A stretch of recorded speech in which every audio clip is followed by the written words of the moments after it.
그 이유는 중동 상황 불확실성에 따른 위험 회피 심리, 특히 그간 높은 상승세에 따른 차익 실현 수요 등이 주요 요인입니다. 그 작은 글씨를 보시면 금년도에 2월까지 주요국 중에 우리나라 증시가 제일 많이 올랐습니다. 48.2% 올랐고요. 그러다 보니까 지금 사태 이후에 18.4%가 빠졌습니다. 근데 다른 나라들도 보면 대만 같은 경우 22.3% 올랐는데 7.3%가 빠졌고요. 일본 같은 경우는 16.9% 올랐는데 7.8%가 빠졌습니다. 미국 같은 경우는 0.5%밖에 안 올라서 0.9% 빠진 그런 모습이 되겠습니다. 수급을 살펴보면 외국인과 기관이 매도세를 주도하고 개인이 받아주는 모습입니다. 외국인은 3월 3일 큰 폭의 순 매도세를 보였지만 어제 3월 4일은 장 막판 저가 매수하면서 순 매수로 전환했고요. 아침에도 보니까 9시 45분 정도 보면 계속 외국인도 다시 계속해서 순 매수로 전환된 상황입니다. 시장 전문가들 의견을 들어보면 단기적인 변동성도 있고 그다음에 앞으로 이 상황 전개가 좀 불확실한 측면은 있지만 기업 실적, 정부 정책, 증시로의 자금 유입 등 기본 요건을 감안하면 증시의 추세적 하락 가능성은 낮다고 평가하고 있습니다. 밑에 박스를 보시면 어제 제가 증권사 리서치 센터장들이랑 의견 수렴을 했는데 결국 중동발 이 대외 충격 요인, 외부 요인에도 불구하고 그간 우리 증시 상승을 견인했던 밸류에이션, 기업 실적은 바뀐 게 하나도 없다. 밑에 구체적인 숫자를 보시면 영업이익 전망한 걸 보면 작년에 코스피 상장사가 우리나라 같은 경우 274조 원의 영업이익을 냈는데 금년의 예상이 550조 원입니다. 그리고 특히 반도체, 삼성전자나 SK하이닉스는 작년에 90조 원인데 금년에 311조 원이고 예상할 때마다 최근에 400조 원까지 나오고 예상할 때마다 기업 실적이 계속 높아지는 상황입니다.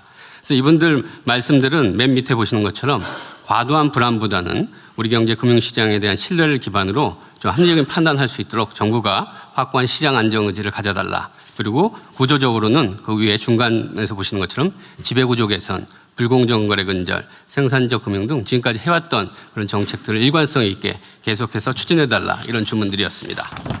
네, 다음 페이지 채권시장 보겠습니다.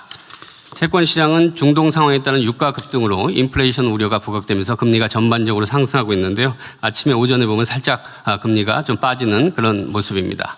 외환 같은 경우도 안전자산 선호에 따른 글로벌 강달러 흐름, 외국인의 증시 순매도 등으로 환율이 큰 폭 상승해서 어제 같은 경우는 1,476원이었지만 지금 오전에 보면 한 1,460원대로 다시 또 안정세 하락한 그런 모습입니다. 그간에 대응한 모습을 보이면 사태 발발 이후 바로 관계기관 합동 금융시장만 구성해서 24시간 모니터링 체계를 구축했고요. 제가 직접 금융시장 점검회의 3차례 주재해서 선제적인 시장 안정 메시지를 발표하고 100조 원 플러스 알파 규모의 시장 안정 프로그램 적극적으로 운영하겠다. 그리고 중동 상황 관련 피해 중소기업에 대한 20.3조 원의 정책금융 지원 프로그램도 마련해서 발표한 바 있습니다. 앞으로의 대응 방향입니다. 앞으로 이 불확실성이 계속 크기 때문에 최고 상태의 경각심을 가지고 중동 상황 관련 금융시장 안정과 실물 경제 영향 최소화에 만전을 기하겠습니다. 중동 상황이 장기화될 경우라든지 여러 가지 상황들을 봐가면서 지금 100조 원 플러스 알파 시장 안정 프로그램도 더 규모가 확대할 필요가 있으면 확대하도록 하겠습니다. 그리고 시장 불안감에 편승한 가짜뉴스 유포 등 시장 교란 행위를 면밀히 감시하고 적발 시에는 무관용으로 엄단하도록 하겠습니다. 그리고 금융권의 중동 상황 피해 중소기업에 대한 자금 지원의 경우에는 그 은행권에서 담당자들이 적극적으로 할 수 있도록 면책까지 적용해서 적극적인 지원을 유도하도록 하겠습니다. 이상 보고 마치겠습니다. 네, 준비를 잘하고 계신 것 같아서 다행입니다. 전체적으로 보면 이게 시장이라고 하는 게 그 심리에 많이 좌우되는데 어쩌면 이번이 좋은 기회일 수도 있죠. 우리 옛말에 그런 말 있잖아요. 자빠진 김에 쉬어간다고. 주식시장도 어쩌면 너무 계속 상승만 해왔기 때문에 사실은 조정을 하면서 가야 단단한데 너무 조정 없이 일방적으로 상승만 2배가 넘게 하는 바람에 사실 매우 불안정한 측면이 좀 있었죠. 근데 이번 기회에 어쩌면 좀 단단하게 다져지는 측면도 있어 보이고 좀 조정이 필요한 조정을 겪어서 오히려 기회 요인이 될 수도 있겠다 이런 생각도 듭니다. 넘어진 김에 쉬어간다는 얘기처럼 사실 이제 국제 유가 문제 또는 원유 조달 문제는 앞으로도 계속 반복될 수 있는 일이고 과거에도 반복됐던 일이죠. 그래서 이번 기회에 재생에너지로 전환을 좀 신속하게 대대적으로 좀 하는 게 어떨까 싶어요. 좋은 기회 아닐까 싶습니다. 좀 에너지부에서도 뭐 열심히 하고는 있을 텐데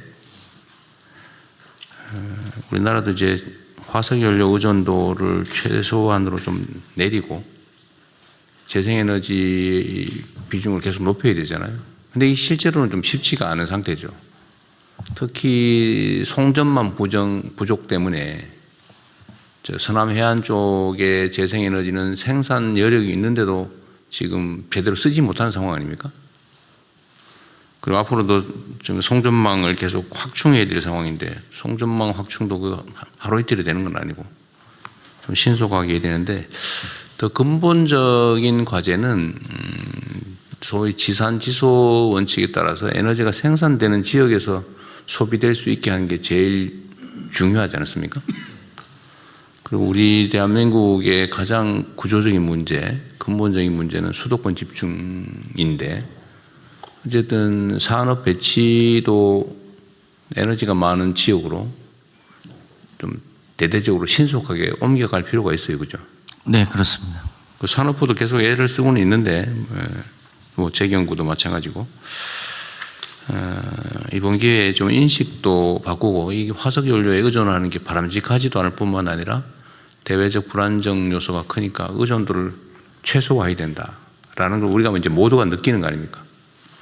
그럼 이럴 때 정부도 그렇고 민간도 그렇고 산업계, 경제계도 좀 근본적인 사고의 전환을 해야 될 것 같아요. 너무 수도권이 다 집중돼서 전기를 지방에서 생산해가지고 수도권으로 옮긴다고 막 송전망을 대대적으로 건설한다고 하니까 주민들은 반대 시위하고 또 국토 불균형은 점점 악화되고 또 생산 비용이 올라가가지고 산업 발전도 지체되고 다 문제잖아요.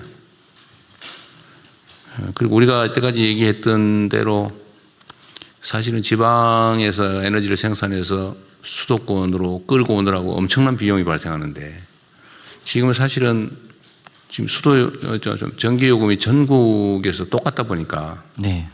생산 지역에서는 억울하게 손해를 보는 상황이고 또 집중돼서 사용되는 지역은 부당하게 이익을 보는 측면이 있잖아요. 네. 그러니까 이 지금 이 계획 중에 전기요금 차등제 또 지금 말을 하고는 있는데 이것도 이제 현실적인 고민을 실제로 해야 될 것 같아요. 네. 그리고 기업들도 이제 수도권에서 저 멀리서 전기 끌어오는 비용을 사실은 국민 세금으로 부담하면서 거기서 혜택을 보는데 이제는 계속 이렇게 갈 수는 없다는 거 아닙니까? 네. 공정하지도 않고 또 국가 발전에도 저해야 되고 그러면 이제 원칙대로 생산비가 싼 데서 쓰는 건 싸게 또 송전 비용을 포함해서 비싼 데는 비싸게 제대로 가격을 책정해야 되겠다는 생각이 들어요. 네.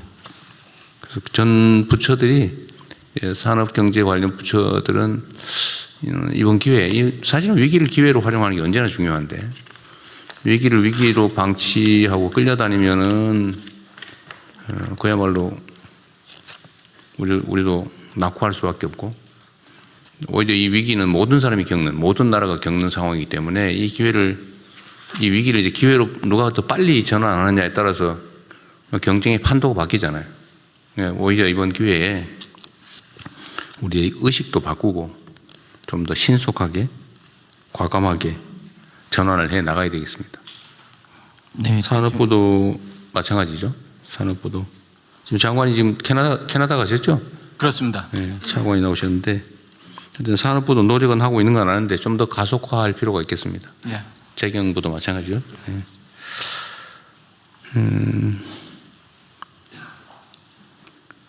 그리고 금융 부분은 이게 이 경제 분야 중에 제일 심리에 크게 영향을 받는 게 금융 분야죠. 네, 맞습니다. 소위 주식시장은 공포와 욕망을 누가 잘 이겨내느냐로 결판난다 그러잖아요. 맞습니다.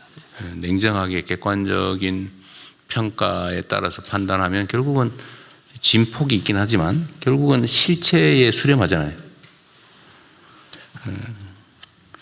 그래서 혹시 이런 게 있을 수 있는데 어제 100조 원 플러스 알파의 안정기금을 준비한다. 아주 잘하신 것 같고요. 그런데 이게 혹시라도 오해를 사서 주가를 직접적으로 떠받치겠다고 오해하는 경우가 있을 수 있는데 그건 아니죠. 네네. 그렇게 하면 안 되죠. 네, 요거는 100조 원 플러스 알파는 채권 시장이랑 단기 자금 시장용으로 하는 거고요. 그렇죠. 네. 그러니까 구조적으로 문제가 없는데 일시적으로 비정상이 발생할 때 그걸 교정하기 위한 거지. 억지로 가격을 지지하거나 그러려고 하는 건 아니죠. 그렇습니다. 그렇게 하면 안 돼요. 네네. 예, 이 자금시장, 채권시장 아까 금융위원장 말씀대로 하는 거고, 네. 뭐 일부에서 말하는 증권시장 안정 그런 개념하고 전혀 다른 겁니다. 네. 옛날에는 뭐 주식 가격을 떠받치기 위해서 어거지로 사거나 뭐 이런 거 했는데 그런 거 하면 안 됩니다. 완전히 다른 게 아니에요. 그래서 경제 체제를 제대로 바꾸고 또 시장의 불공정성, 불합리성을 제거해서 정상 가격에 수렴하게 만들려고 하는 거잖아요. 대한민국의 주식시장은 전 세계적으로 저평가되어 있다는 건 온 동네가 다 아는 건데 우리가 지금까지 운명적으로 받아들여 왔잖아요. 한국이니까 싸, 원래 싸. 그러니까 우리나라에 상장도 안 하고 해외에 상장하려고 그러고 똑같은 회사가. 근데 이걸 지금 우리가 고쳐가는 중이고 정상화 과정이라는 거 아닙니까? 그래서 이것도 역시 일종의 기회 요인으로 좀 활용을 해서 여전히 지금 저평가 상태라고 보여지기 때문에 그 이유도 우리가 다 알잖아요. 예를 들면 지배구조가 좀 이상하다. 지배권이 남용된다. 지배경영권이. 그거 빨리 정리해야 되고 또 시장의 불투명, 불공정성 뭐 주가 조작을 하거나 무슨 미리 정보를 알아가지고 자기는 사놓고 나중에 뭐 기사 쓰고 팔고 뭐 이런 거 있잖아요. 통정 매매해가지고 어거지로 가격을 올리고 가짜 정보 유포해가지고 시장 조작하고 이제 이런 걸 철저하게 지금 제거해야 된다. 그리고 이제 뭐 우리 한반도의 군사 안보적 리스크, 남북 관계가 불안정해지면 경제가 악영향을 미치는 뭐 그런 것도 제거하고 그건 우리가 할 일이고 산업 경제 정책을 적절하게 잘 만들어서 우리 산업 체질을 바꾸는 거, 경제 체질을 바꾸는 거, 국토 불균형을 시정하는 거, 이런 것들을 통해서 근본적으로 체질을 강화하는 거. 이게 이제 문제 해결의 근본적인 방법이죠. 그래서 역시 넘어진 김에 옷도 바꿔 입고 쉴 뿐만 아니라 옷도 갈아입고 해야 되니까 그 시장 비정상 상황을 교정하는 입법도 좀 계속 더 강력하게 좀 추진을 하면 좋겠어요. 지금 뭐 그 주가를 일부러 상속을 대비해서 뭐 누르고 있는 거를 지금 시정하기 위한 입법도 지금 준비를 하고 있을 텐데 뭐 그거 포함해서 해야 될 일이 아직도 엄청 많잖아요.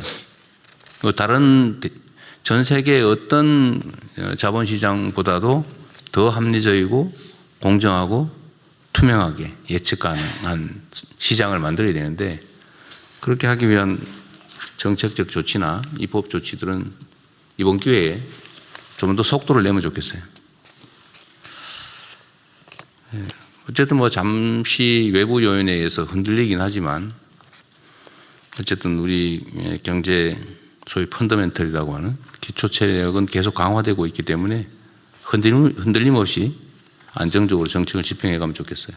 우리 총리께서 아주 뭐 잘 해주고 계신데 좀 더 주마가편이라고 이번 기회에 좀 강력하게 신속하게 정책 입안과 추진을 해주면 좋겠습니다.